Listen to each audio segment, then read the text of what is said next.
পাথর ভাঙার কাজে জড়িত এসব শ্রমিকদের জীবন প্রাণঘাতী সিলিকোসিস রোগের ঝুঁকিতে রয়েছে। পাথরের উপাদান সিলিকা থেকে যে রোগ হয় তাকেই সিলিকোসিস রোগ বলা হয়। এছাড়াও জীবিকার তাগিদে দরিদ্র এসব মানুষ মারাত্মক শব্দ দূষণ ও বায়ু দূষণের ফলে সর্দি, জ্বর, শ্বাসকষ্ট, মাথা ব্যথা এবং নিদ্রাহীনতায় ভুগে থাকেন।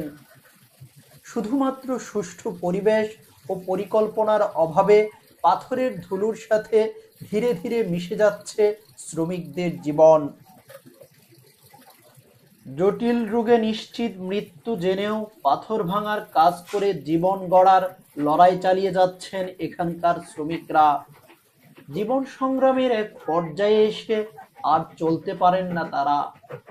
রোগ, শোক আর দারিদ্রতার কাছে পরাজিত হতে হয় খেটে খাওয়া এসব মানুষদের।